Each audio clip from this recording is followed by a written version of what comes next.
Good afternoon. I'm Sherry Queener, a retired faculty member at IUPUI. I currently serve as president of the IUPUI Senior Academy, which is an independent association of retired staff and faculty whose members continue to contribute their expertise and experience to support the service, research, and educational missions of IUPUI. The last lecture series is sponsored by the IUPUI Senior Academy, IUPUI Administration, and the IU Foundation. The last lecture series is a key part of Senior Academy efforts to continue to enrich the IUPUI community. The phrase last lecture was made famous in 2007 by Carnegie Mellon professor and graduate Randy Pausch. A few months before his death from pancreatic cancer, Professor Pausch delivered a courageous last lecture that conveyed life lessons he saw as most important. This one-of-a-kind lecture became an internet sensation and was the basis for a best-selling book. The last lecture series at IUPUI is inspired by the idea of having distinguished senior colleagues share wisdom gleaned from their long and productive careers, speaking from their hearts and their heads as if this were truly their last lecture. On behalf of the Senior Academy at IUPUI and all those who make this event possible, I welcome you to the 2016 last lecture presentation. It's now my pleasure to introduce Dr. Kathy Johnson, Professor of Psychology and Interim Executive Vice Chancellor and Chief Executive Officer of IUPUI. Kathy will join me in welcoming you and offer remarks.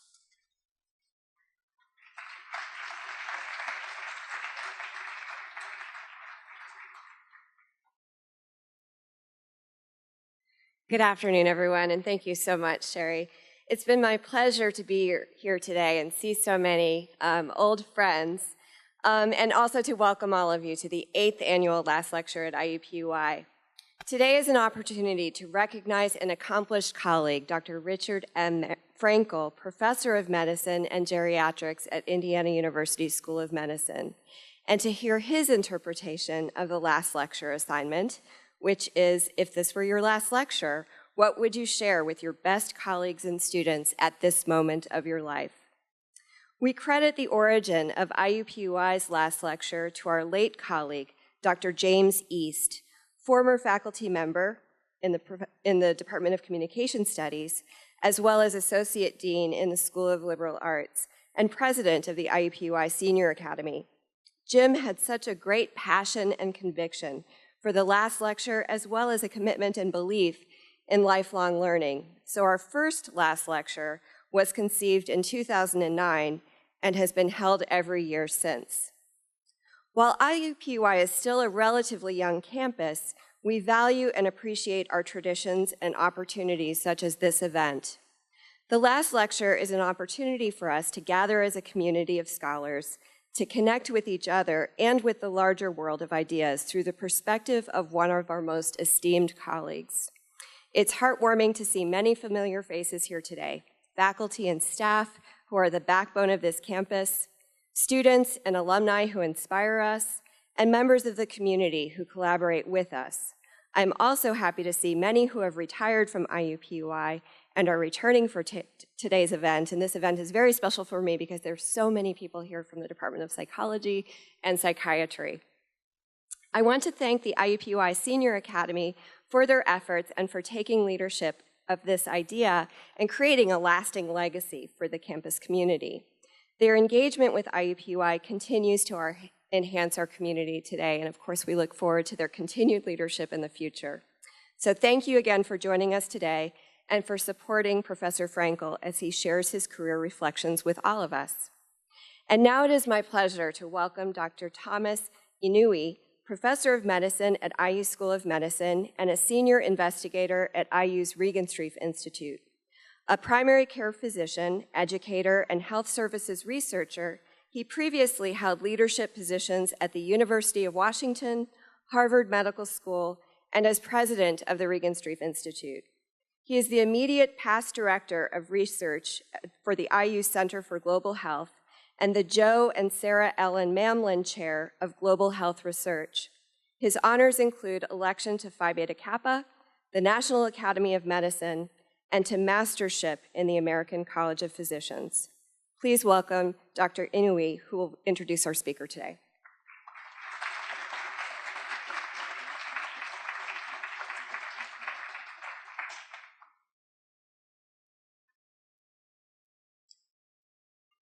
Good afternoon, ladies and gentlemen, colleagues, friends. On behalf of the Senior Academy at IUPUI, it is my pleasure and privilege to introduce the speaker for this 2016 last lecture, Dr. Richard M. Frankel. Dr. Frankel completed his undergraduate studies at Colgate University and obtained a Ph.D. in sociology at the Graduate School and University Center of the City University of New York. Prior to receiving his degree, he was a predoctoral visiting scholar at UCLA and UC Irvine, the Anteaters. He completed postdoctoral training at Boston University in qualitative approaches to mental health research and was a Fulbright Fellow in Uppsala, Sweden. Dr. Frankel, as you heard, is now Professor of Medicine and Geriatrics at Indiana University School of Medicine and was the founding director of the Mary Margaret Walther Program in Palliative Care at the IU Simon Cancer Center. He is a senior researcher in the Center for Healthcare Information and Communication at the Roudebush VA Hospital and a senior investigator at the Regenstrief Institute. Rich Frankel was trained as a qualitative social scientist with a particular focus on interactional analysis of what doctors and patients do together. In an unusual career for a PhD, he has been a medical educator for the past 35 years. His first faculty position was, in fact, as co-director of an internal medicine residency program at the University of Rochester, where he also served as co-director of the program and fellowship in advanced biopsychosocial medicine. He has been a senior mentor for more than 30 research fellows and more than 20 junior faculty, all in pediatrics, in medicine, and in family medicine. His research interests have been in physician-patient communication and its effects on the processes and the outcomes of care, empathy in medical education and practice, and bringing humanism to care.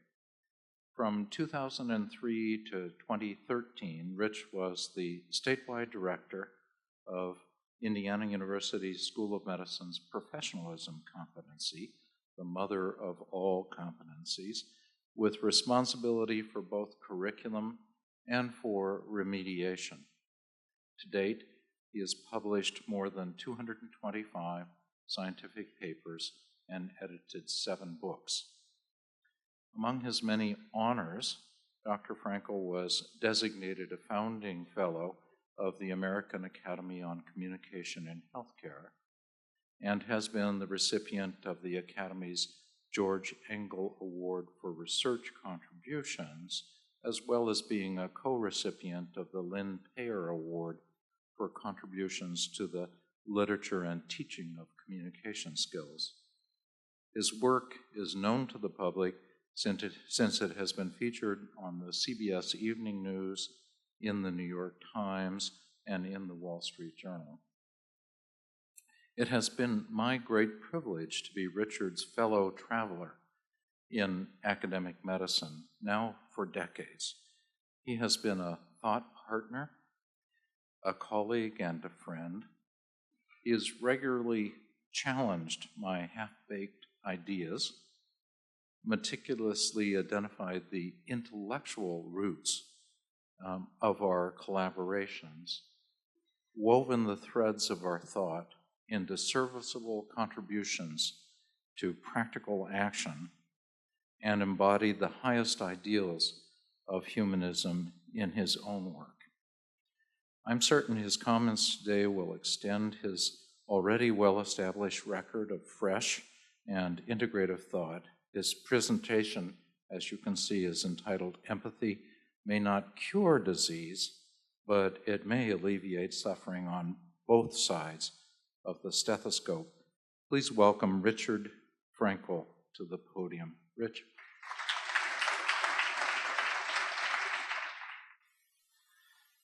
So I want to make a disclosure to begin with, and that is that I have no financial conflicts of interest to declare, but reports of my death or retirement have been greatly exaggerated.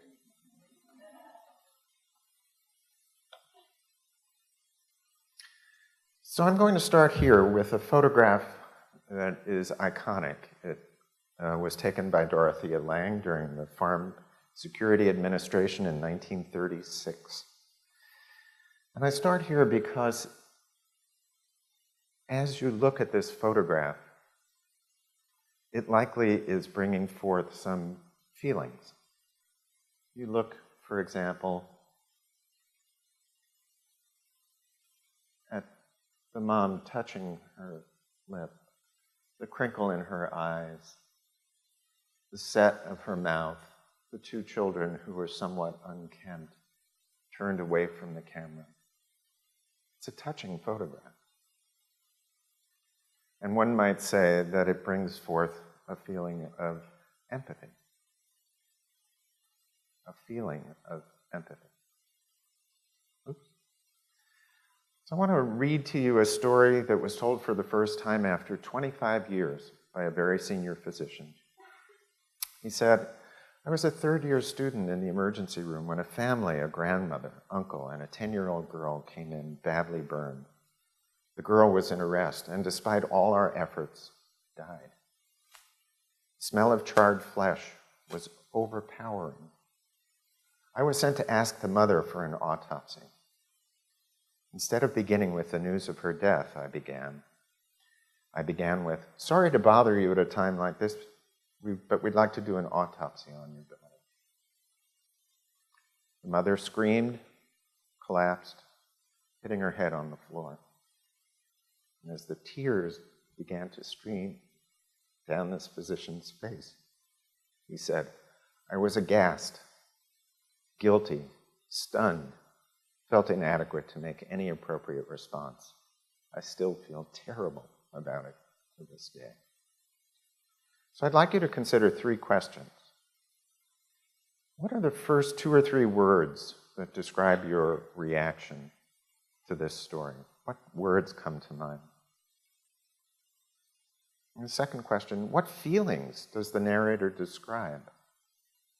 What emotions did he express when the mother collapsed? And finally, for someone telling a story 25 years later, what psychological conditions are associated with unexpressed emotion? Well, here's the story again.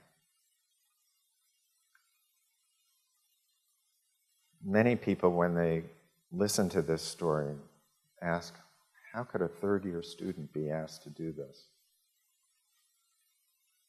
What educational principle would put a third-year student in this position? What feelings did this now senior physician have 25 years earlier? He was aghast, guilty, stunned, felt inadequate, still feels terrible about it today. But what emotions did he express? And the answer is, we don't really know, but he doesn't describe any emotion. He doesn't say what I said to the parent, what I was expressing at that moment. And I'm going to want to make a distinction between feelings and emotions based on this. So that's a scientific introduction. The personal introduction is what I call Black Thursday. It was November 15th, 1979, and I'm sitting in my office at Wayne State University. New faculty member, I had been there since August, and the phone rings, and it's my dad. And in a voice barely above a whisper, he says, "It's your mom." And I said, "What about my mom?" And he said, "She's dead."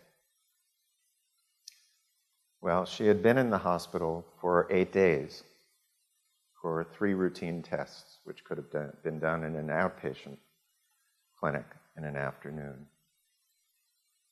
And in the end, once the tests came back, all negative, her physician waited 48 hours to give her the news that her test results were normal. She was still experiencing symptoms. And so the news was, your test results are normal, there's nothing wrong with you, it's all in your head, go home. So my dad, who was a university professor, took her home. They lived in an apartment outside of New York City. Asked the neighbors to look in on her. He was gone for about an hour and a half. And when he came home, he found that there was a utility truck outside of their apartment. And they had broken into the apartment because she had had access to barbiturates, had taken an overdose of barbiturates, taped the doors and windows of the kitchen, turned on the gas, and was dead on the floor. And it seemed to me at that moment that the medical profession had failed my mom. That instead of listening to her complaints and her fears, her physician, who was an emigre from Nazi Germany and certainly knew about suffering, simply didn't get the import and the meaning that her symptoms had for her. So that's part one of my personal story. So let's come back to empathy. In 1964, Potter Stewart, who was a justice on the Supreme Court, was trying to define obscenity. And he said, "I shall not today attempt further to define the kinds of material I understand to be embraced in obscenity, but I know it when I see it." And like the blind man and the elephant, the same applies to empathy. When I started studying empathy and went to the dictionary, I found no fewer than 17 different definitions of empathy, which I thought was really very interesting. But as a researcher, it made it very difficult. I was surprised to discover that empathy is actually a 20th century word. It derives from the ancient Greek empathia, which means physical affection, passion, partiality, and that in turn derives from pathos, or passion or suffering. It was translated in 1909 by Edward Titchener, who was a psychologist, British-born, but he did his work at Cornell University. And its first usage was in 1874 in a Ph.D. dissertation on architecture. So you have a word that is devoted to the study of architecture being translated imperfectly from German into English into a theory of introspection. And no wonder there are 17 different definitions, because there are 17 different ways to define empathy. So I want to differentiate empathy from empathic communication, because I think these are two fairly different concepts. So empathy may be a feeling that arises in us, but empathic communication is the expression of that feeling in some form of emotion.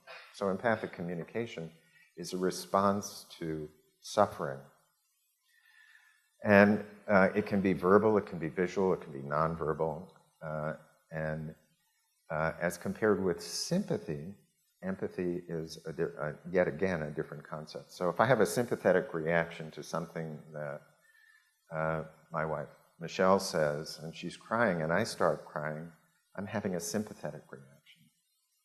If I turn to her and I say, this must be really difficult for you, that's an empathic response. So there are two very different ways of thinking about how we are with people. So empathic communication really has three constituents. There's recognizing emotion and micro-emotions. There's sorting out, so I see a tear beginning to form. What does that mean? What can I infer from that? And how does that make me feel internally? And then there's responding, selecting from among different ways of responding to the emotion that you see. And you know that you've been accurate in empathy when the other person agrees with your assessment, and I'll show you what that means in just a moment.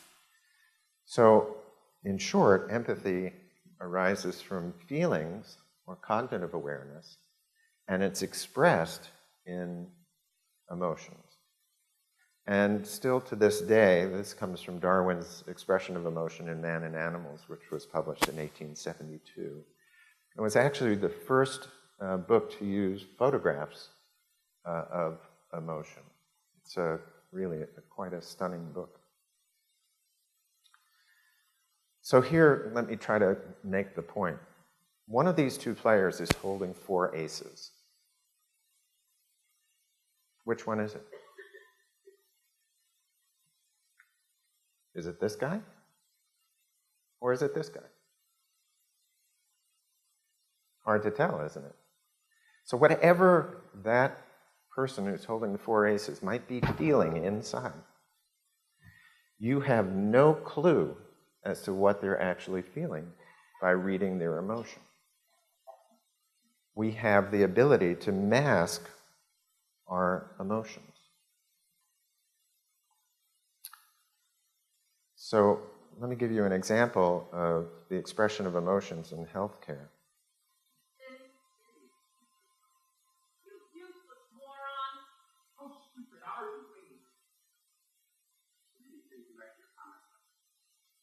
At a bar, wrestling match. How about here in the hospital? You see, all of these comments were delivered by physicians, directed at other physicians or nurses. They occurred in hospitals just like yours. So I think it's fair to say that these are emotions which haven't been edited in any way, but they're being expressed directly. And let me contrast that with a videotape. You're going to hear the actual air traffic control conversation between Flight 1549. This is the US air flight that went into the Hudson 4 or 5 years ago, piloted by Captain Sullenberger, and air traffic control at LaGuardia and in New Jersey. And what I'd like you to think about is how this. Put yourself in the left-hand seat or the right-hand seat of this aircraft. You're the pilot or first officer, or you're air traffic control. What would you be feeling?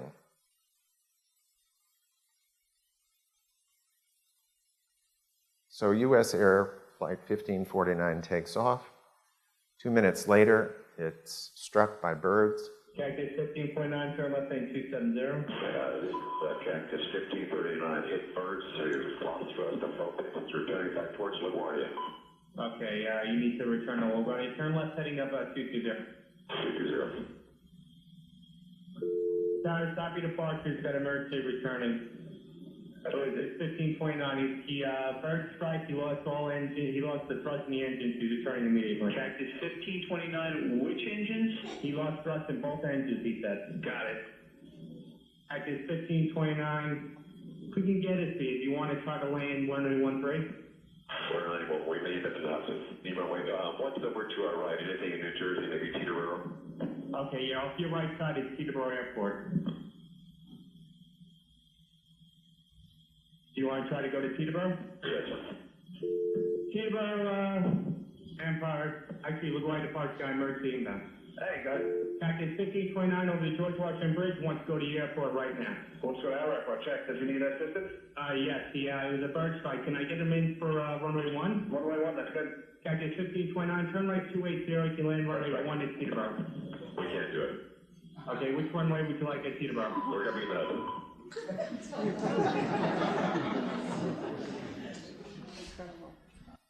So put yourself in Captain Sullenberger's shoes. Air traffic, Teterboro, air traffic, LaGuardia. What words would describe how you would be feeling at this point? And given the time that we have, I'll tell you what people have said. I'd be scared shitless,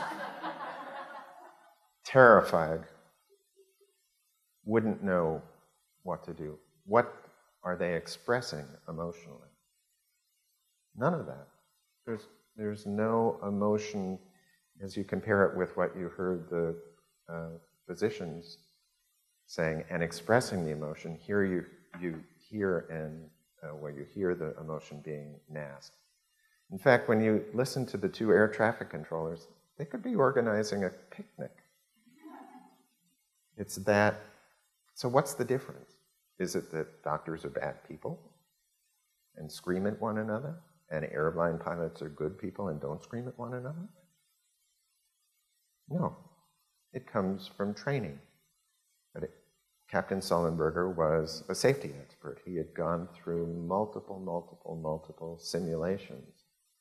And so he felt confident and comfortable in what to do. And he was able to overcome what emotion he might be feeling. The same thing was true for the air traffic controllers. These guys have multiple planes that are flying around New York City as they're dealing with this emerging situation. And given the way in which they handled it, Sullenberger was able to land on the Hudson. There was no loss of life, no casualties.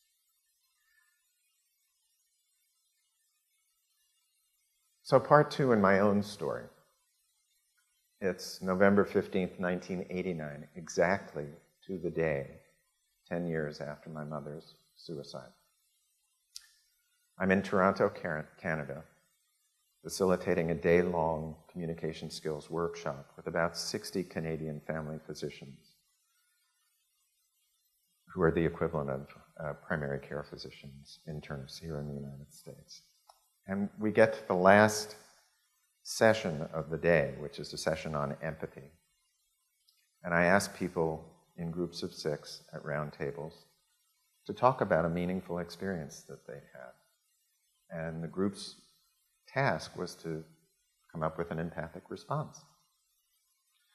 So there were about 10 groups, and I was sitting outside one of these groups, and so that I could be available if I was needed. And a young-ish family practitioner from a small town in northern Ontario started to speak. And he said, about 10 years ago, I was treating a couple, and I knew that the man in the couple was depressed, but I didn't know how depressed he was, and I didn't know much about depression. And after 2 weeks of seeing both of them in care, I got a call from the wife telling me that her husband had hung himself in the basement of the family home. And the tears started to come. And he said, in 10 years, I've never told this story. And he went on to say that I wish that I knew then what I know now. And I wish that there are some days that I wish that it was me and not him. And there was a silence of about 15 seconds as he sort of was living with the import of having shared that story. And a colleague of mine happened to be in this group, and she said to him, so whatever happened to the wife? And this youngish physician said, well, she came to see me as her physician for the next 10 or 11 months, and then she moved off to another town, and I never heard from her again. And my colleague Yvonne said, well, did you have any interpretation of that? And he said, no, I've just thought it was kind of curious. And so she said, well, did it ever occur to you that the wife had forgiven you for your mistake? And the evidence was that she trusted you enough to continue seeing you as her physician. And again, the tears started to roll down his face. And I would say in my career, I have seen true healing take place, maybe a number of fingers on one hand. You could see this youngest physician see the possibility of forgiving himself for the first time in 10 years.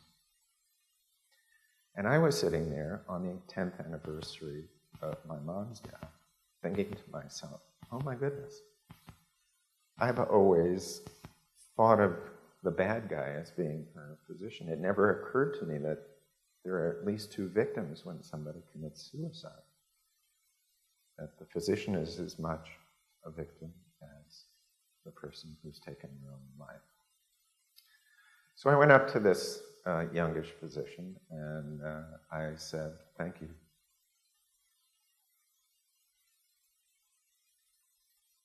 Thank you for sharing. It's given me an insight that I really never had about how important it is to understand both sides. And we both got a little teary-eyed and we hugged and went our separate ways. It's now 1990, on the 11th anniversary to the day of my mom's suicide. And I was doing a workshop on adult life development with a feminist physician friend of mine. And in walks this youngish physician, sits down, goes through the workshop. Afterwards, he comes over to me and he says, you probably don't remember who I am. And I said, oh no, I remember who you are. And he said, I wasn't really that interested in adult life development, but I did want to come and tell you what a good year it's been and how much I've been able to forgive myself. And I say this was a turning point because it gave me the opportunity to help someone else deal with a difficult issue. And I've done now many workshops on suicide. It's one of the few things in medicine that we don't talk very much about from the physician's perspective. But I would say that I've not met a physician who's lost a patient to suicide who doesn't carry it heavy on his or her heart. All right, so let's talk about researching empathy a little bit. So using Potter-Stewart's model of knowing it when we see it and having 17 different definitions of empathy out there, my colleagues and I, we were at the University of Rochester at the time, picked 100 videotapes at random, looking for examples of empathy, saying, we'll know it when we see it. And surprisingly, out of 100 examples, we found only one that we thought was empathy. And so we asked, is there something else that might be going on before you get to empathy that might explain? And so this is what we studied, and it also led to a publication in JAMA. So let me give you the one example. A doctor talking to a patient who is coming back having had cancer. And he says, you seem a little upset, you seem a little teary-eyed. Yeah, well, it gets to you, you know. This is the first time I've had a little session like this where you're really talking to somebody about it. But I think I'm blessed because I had a very dear friend who passed, but she waited too long and she had to have chemotherapy, and I haven't had to, and I should be thankful, and I am, you know. I guess that's why I'm crying, I don't know. And the doctor says, that's right, it's frightening. It is. There's the agreement that he's used accurate empathy. It is, because you hear so much about everything, but I say if I don't have to endure so much pain, I mean, but I imagine when the time comes for any pain to endure, that you can go through that too, So that was the one example that we found. What we did find was something that we called a potential empathic opportunity. This is where a patient makes a statement that might have emotion, but it doesn't on its face. So the doc said it was touch and go, and the physician says, yeah. So we call that a potential empathic opportunity. And one of two things can happen. That potential empathic opportunity can take the next step toward empathy, or it can be terminated. So here's a terminator. I'm in the process of retiring. I am not in the process of retiring. You are, says the physician. Yeah, I'll be 66 in February. Do you have Medicare? So there's the termination of what might be an emotion-laden conversation. Here's an empathic opportunity.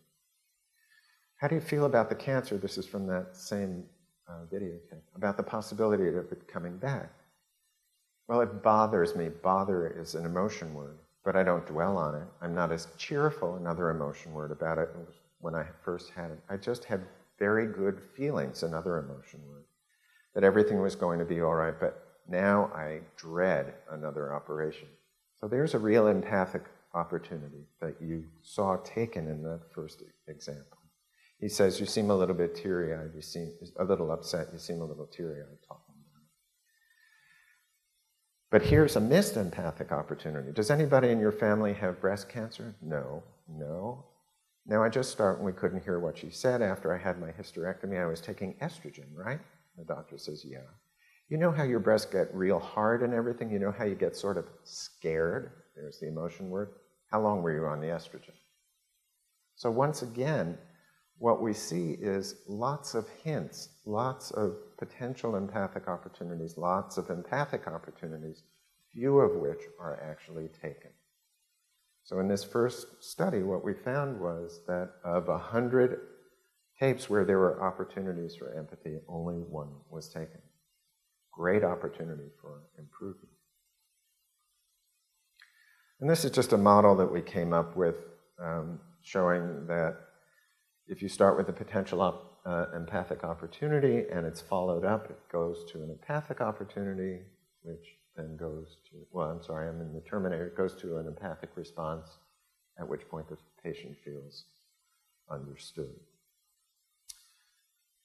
I'm going to say just a word about nonverbal behavior. We know that empathy would not be the exact appropriate term to use for this, but in the gray wolf, when two male gray wolves are aggressive toward one another, in many animal species, they will fight to the death. In the gray wolf, what happens is that the vanquished will make its most vulnerable part, which is its neck, available to the victor. No fighting takes place. They both move off. Nonverbal behavior in humans.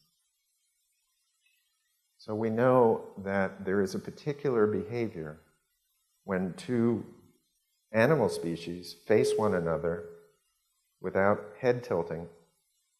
That's a sign of aggression, and if it doesn't change, it'll lead to aggression. Head tilting in human beings is a sign of empathy. It's a sign of sensitivity. And it's not by chance that the male in this picture has his head looking forward, and the female has her head cocked. Because females are much more likely to engage in this nonverbal behavior than males. All right, so what does it look like? Some of you may have seen this movie starring Emma Thompson. It's called Wit. If you haven't seen the movie, let me recommend it to you. That you can see and hear what empathy looks like. I'm scared. Of course you are. I walked up. I didn't feel scared. be sure of myself anymore. And you used to feel sure. Yes, yes. I used to feel sure. Oh, it's okay. It's all right.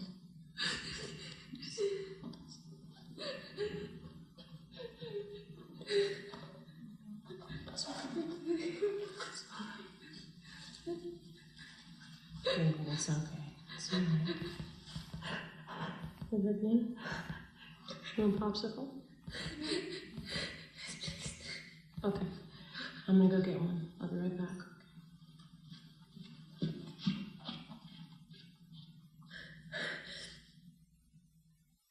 All right, here's the audience participation part of my talk.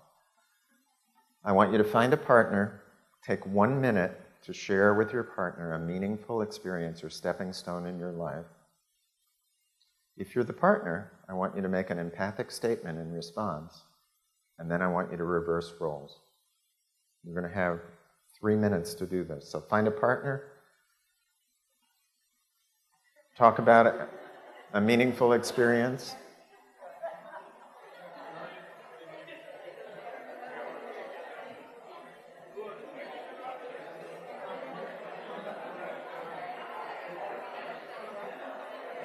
But standing here listening to you, there was so much emotion in the room. The buzz was so beautiful to hear. And I hope that you had some positive feelings that came from being listened to, being heard, being responded to. I heard laughter. I don't think I saw any tears, but there might have been some. So, all right. I'm going to rush through this just to say that the role of empathy has really changed since the turn of the 20th century, when a kind of objectivism really held sway.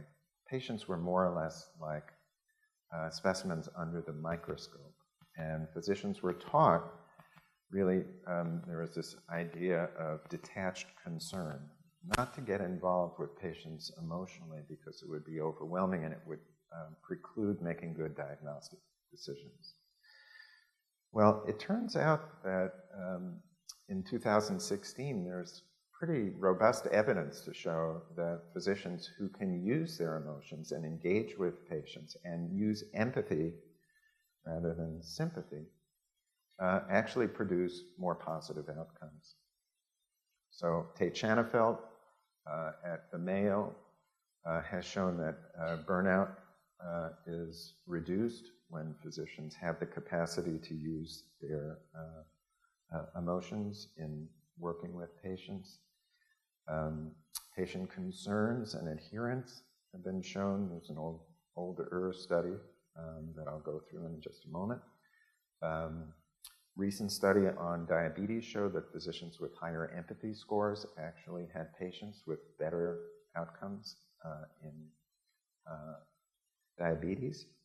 And then in a paper that will be published in the Journal of General Internal Medicine shortly, investigators at the Cleveland Clinic showed that teaching physicians communication skills resulted in higher patient satisfaction or patient experience scores, higher empathy scores because empathy was taught as a skill, and lower burnout scores.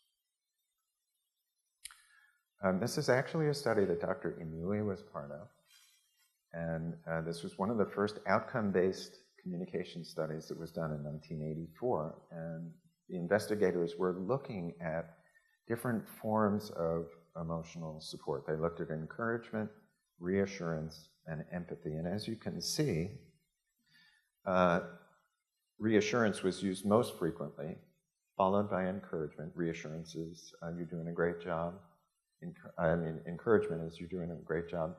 Reassurance, don't worry, everything's going to be okay. This must be really difficult for you. Reassurance most, encouragement second, empathy not used very much. Nonetheless, what the investigators found was that empathy was the only behavior that had an effect on outcome, and it increased satisfaction with the visit and reduced maternal concern.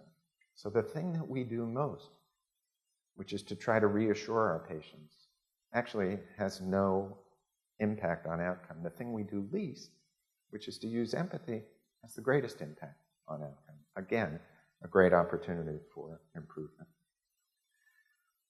So Hojat studied 891 patients treated by 29 MDs. I'm going to rush through this. What he showed was that for hemoglobin A1C, that high empathy, there was a 15% gap, medium, and low.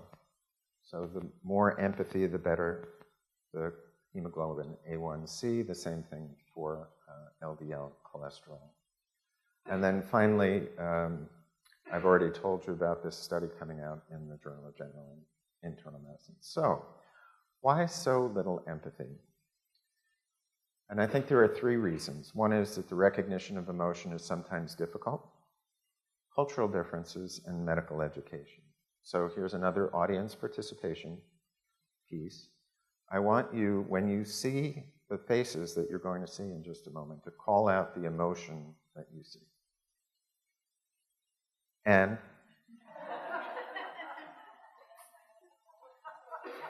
for the women in the audience, I'm sure it's obvious to you what these differences are. Maybe not so obvious to the guys. All right, here we go. Sadness. I'm not so sure. It's disgust.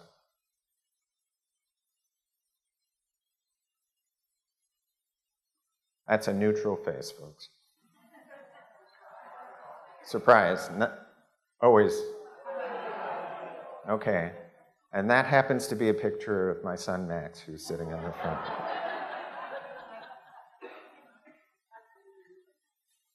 Sad to say, it was probably gas. What's this? Yeah. Only 67% of Americans can correctly identify an angry face, whereas in many different cultures it's 90 to 95%. So we have difficulty recognizing anger.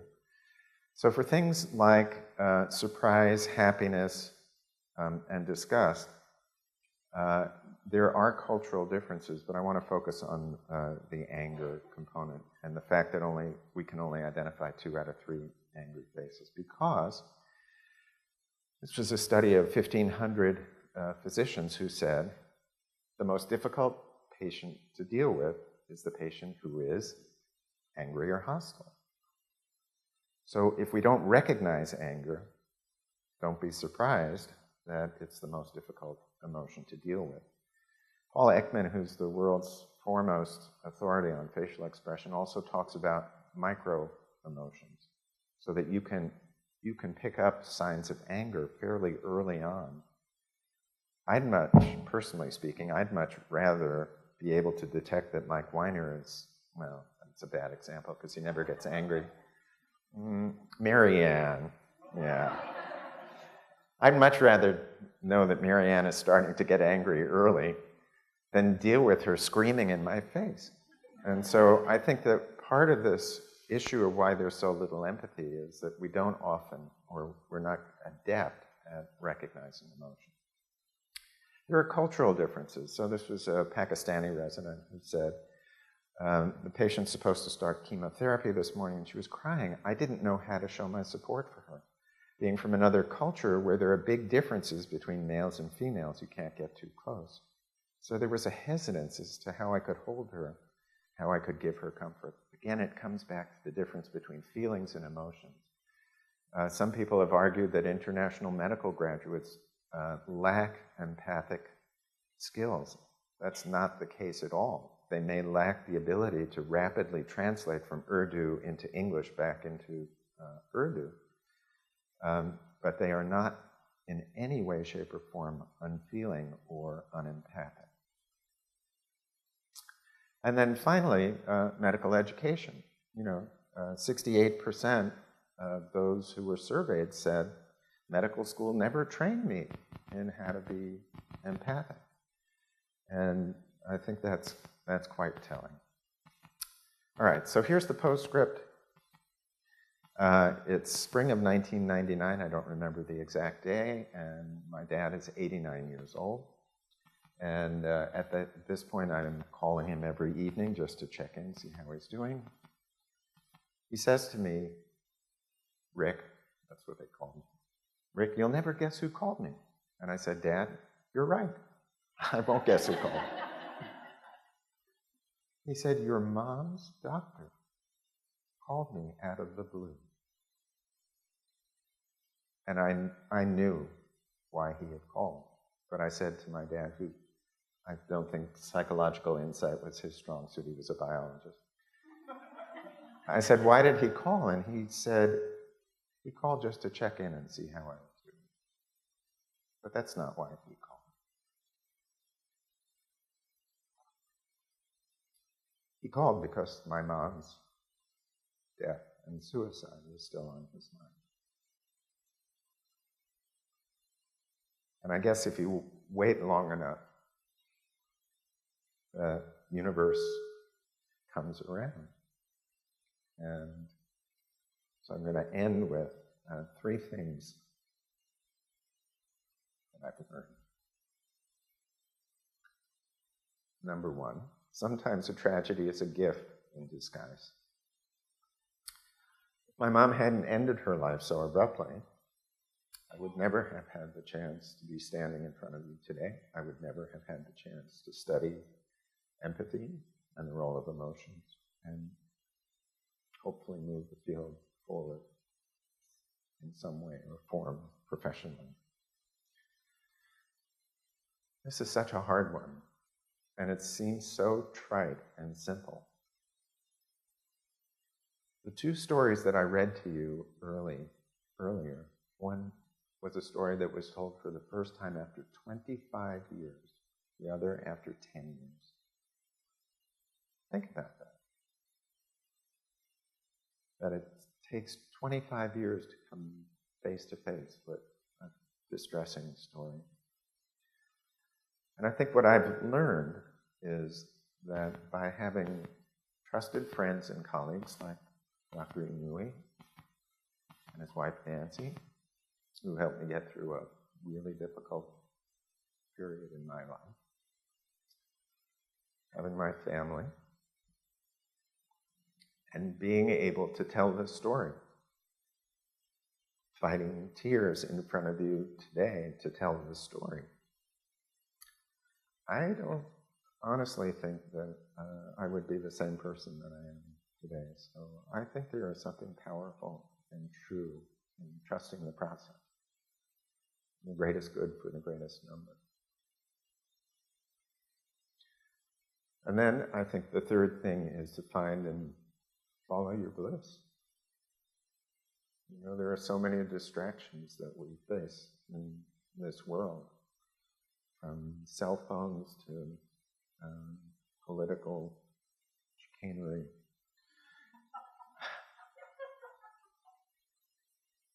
I promised myself I wouldn't make any political statements, and I won't.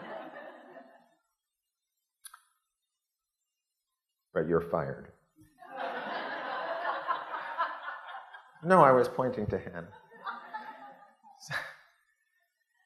I think, and this is a gift that Tommy Newey really gave to me as well.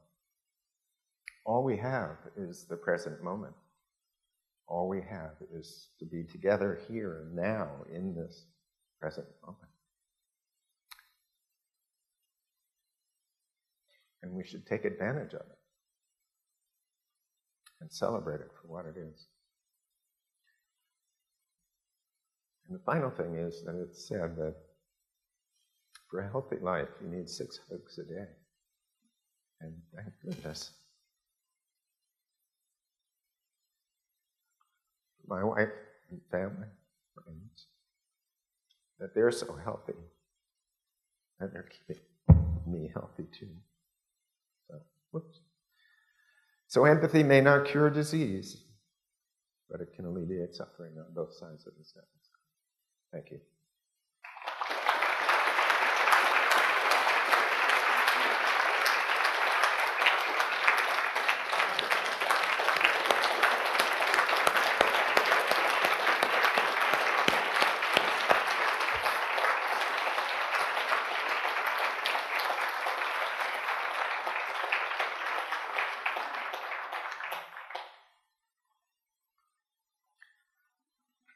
I think we have time for a couple of questions. Is that right?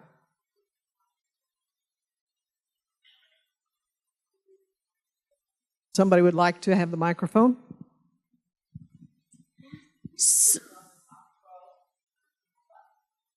Third from the left, the black and white one? My mom. So I propose that you make sure that you do not retire until you solve one more piece of this puzzle, which is that I believe that there are significant gender differences in the whole empathic issue. And that one of the things that we have to do as a society is help our men be more expressive in those empathic areas. So that's your next project, and it should last maybe another lifetime. Thanks. Well, let me just give you a quick response to that. We've been doing studies at the VA on exam room computing, and we found a strong gender difference between the way in which women and men use the computer in the exam room. So women may spend a lot of time typing on the computer, but every 30 seconds or so, most women physicians will look up, make eye contact with their patient, whether it's a male or a female, reestablish the relationship, and then go back to typing without necessarily saying anything. Male physicians, and if you've ever watched boys play video games, you know where I'm going with this.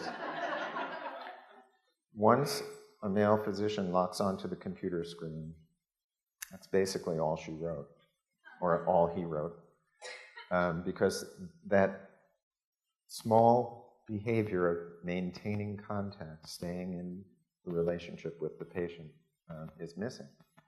So there's one small place where I think we could make a huge difference. Yes, Mimi. So I think of myself as pretty empathic as a physician, but one thing that I get a little uncomfortable with is the patient who tries to dive in for a hug and to bring up your hugs. And unless they've really been through something pretty traumatic recently, like a really difficult problem that I know they're needing a hug, it feels a little bit like we're interfering with the physician-patient relationship. It's getting a little bit too intimate for me. And since you brought up hugs, what are your thoughts on that? Well, come give me a hug first and I'll... I think that's a great point, Mimi, and I think this is something that's very personal. If you feel that an interpersonal boundary is being abridged by hugging every patient. I was speaking personally about needing 6 hugs a day, not from patients necessarily, but from family members or people that I know. So I have no problem with you saying that it makes you feel uncomfortable, and I would certainly not recommend that you start hugging every patient that you come into contact with, and I don't think it makes you any less empathic at all. Yes? Yes? I'll just say that the clip you showed, and I think it was from WIT. Yes.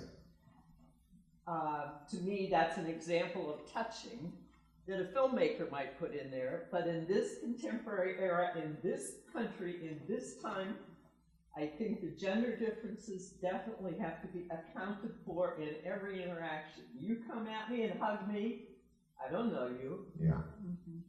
And there are still a good many people in positions of power that assume that because they have power, they have the right to do whatever they want with somebody else's body. And I would say that that is, I don't know that there's any research behind that statement that we each need 6 hugs a day.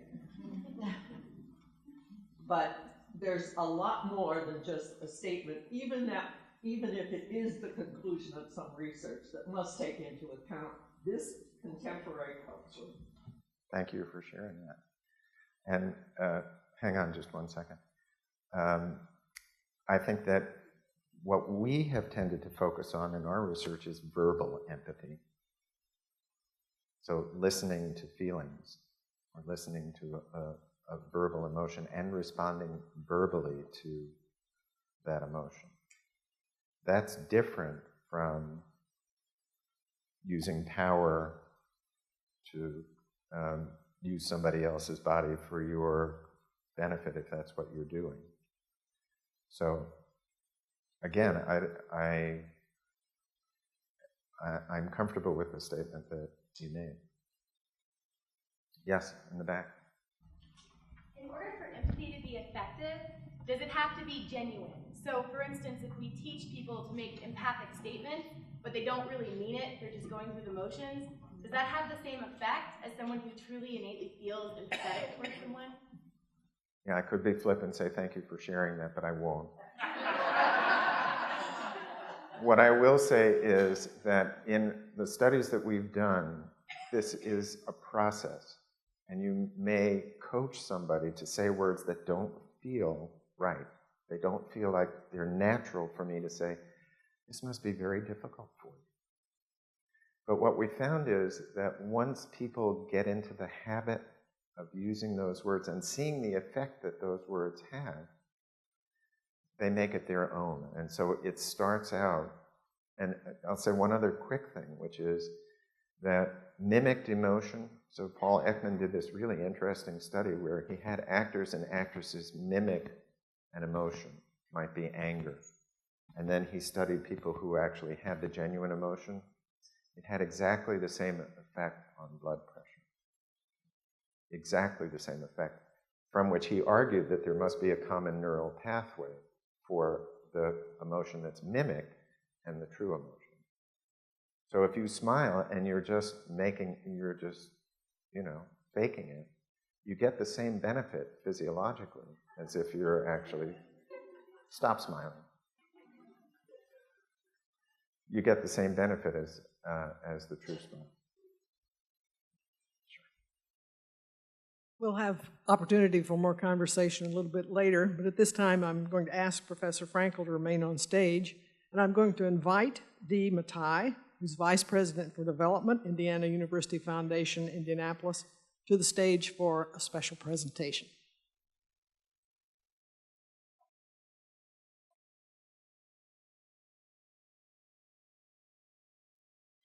Thank you, Sherry. Good afternoon. It is a pleasure and privilege to be here. Dr. Frankel, your reflections today have truly captured the spirit and essence of the last lecture series.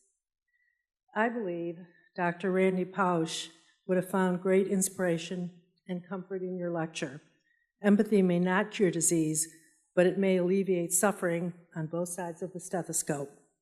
And in the knowledge that you have played a critical role in significantly improving the patient-physician experience through research, education, policy, mentoring, and by teaching more than 15,000 physicians the skill of using one's own emotions in the service of healing, curing, and providing end-of-life care. Dr. Frankel, thank you for all that you have done and will continue to do to profoundly affect positive change in the lives of patients, their loved ones, and the physicians who care for them. On behalf of the Indiana University Foundation, I'm honored to support your lecture this afternoon and to recognize this prestigious occasion with this honorarium. And you must understand how difficult it is for me to be handing over money when in fact I'm usually on the receiving end.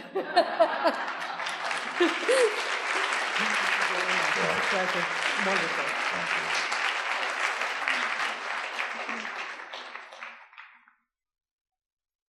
Thank you, Dee.